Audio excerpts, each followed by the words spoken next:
नमस्कार किसान भाइयों। आज जो हमारी रहेगा किसान भाइयों वो कॉटन के ऊपर रहेगा, क्योंकि इस टाइम जो अब ये 9वां जो महीना है और आज लगभग ये मान के चलो किसान भाइयों की हाफ हो गया है, आधा बीत चुका है। अब किसान भाइयों सबसे ज़्यादा समस्या जो देखने को मिल रही है हमारे कॉटन की फसल के अंदर वो है कि नरमा ब्लास्ट हो रहा है। उसमें टिंडा गलन की भी थोड़ी बहुत समस्या है, वो इतनी ज़्यादा नहीं है क्योंकि अब मौसम थोड़ा साफ़ हुआ है, रिकवर हुआ है। लेकिन अब जो समस्या किसान भाइयों को देखने को मिल रही है इस कॉटन के अंदर, वो सबसे बड़ी समस्या आ रही है कि नरमे ब्लास्ट हो रहे हैं और कहीं कहीं उखेड़ा टाइप का भी जो सिस्टम दिख रहा है किसान भाइयों। और जहाँ पे 80% किसान भाइयों टिंडा मैच्योर हो जाता है। अब आप किसी भी पौधे पे जाओगे तो उसके लगभग मैच्योरिटी आ चुकी है, लगभग उसने टिंडे बना लिए हैं। आप देख पा रहे होंगे वीडियो के अंदर, ऊपर तक इसने टिंडे तैयार कर लिए हैं किसान भाइयों, ये देखो। तो अब ज़्यादा समस्या अपने को यही रहेगी कि अब नरमे को कॉटन को सबसे ज़्यादा ताकत की ज़रूरत रहेगी।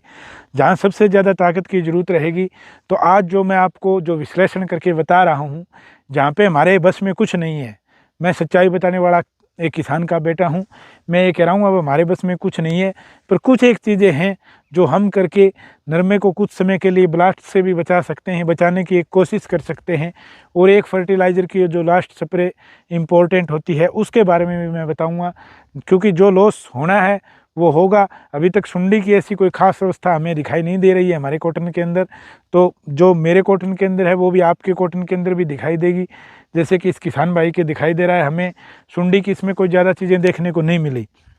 लेकिन अब जो मोस्ट इम्पोर्टेंट बात है किसान भाइयों वो देखने वाली ये है कि ये नरमा उखड़े। अब जैसे हमें अब इस टाइम पानी देना बहुत ही ज़रूरी है, पानी इस टाइम देना अपने कॉटन को बहुत ही ज़रूरी है कि अगर हमने पानी ना दिया तो ये स्टेज ऐसी है कि जिसमें 80% हमारा टिंडा बन चुका है, 80 क्या 85% तक हमारा टिंडा बन चुका है।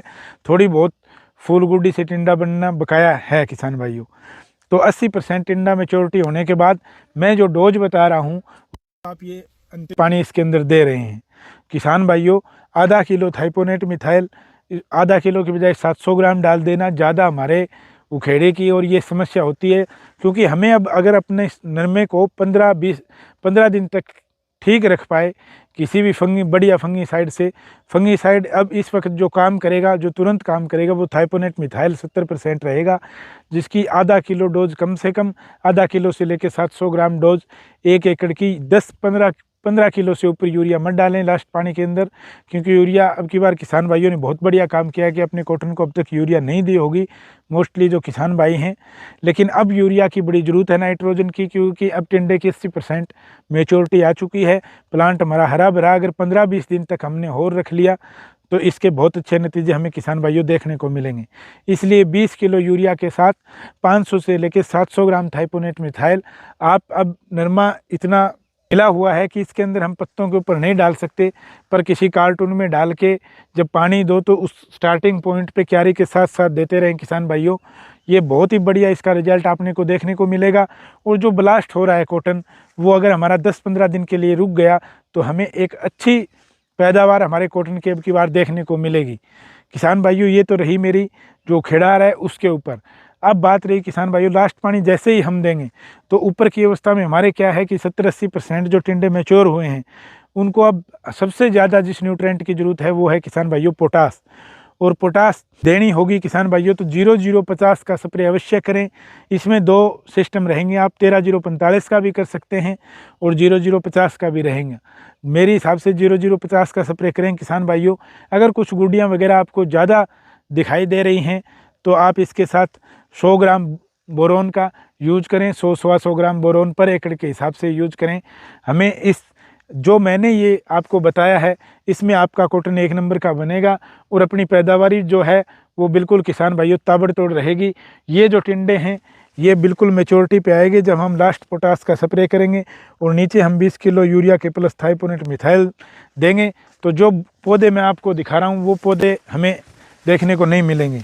अब जैसे किसान भाइयों ये जो पौधे ऐसे जो पौधे जा रहे हैं कॉटन के अंदर, ये बस ये मान के चलो कि अब ये पौधा नीचे से न्यूट्रेंट, इसको जितने न्यूट्रेंट की आवश्यकता थी हमारी ज़मीन में कुछ कमी रही होगी जिसके कारण ये नहीं उठा पा रहा है और ये यहीं डेड होने की अवस्था पे है।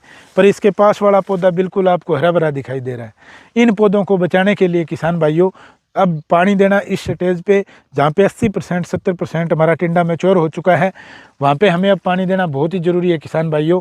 और पानी के साथ जो मैंने ये यूरिया और थाइपोनेट का जो आपको कॉम्बिनेशन बताया है, ये दोगे तो आपको बम्पर और देखने वाले रिजल्ट मिलेंगे। हमारा कॉटन जो बचे हुए पौधे हैं वो सुरक्षित रहेंगे और किसान भाइयों को एक अच्छी पैदावारी मिलेगी। इसी के साथ किसान भाइयों मिलते हैं नेक्स्ट वीडियो के अंदर। जय हिंद, जय भारत।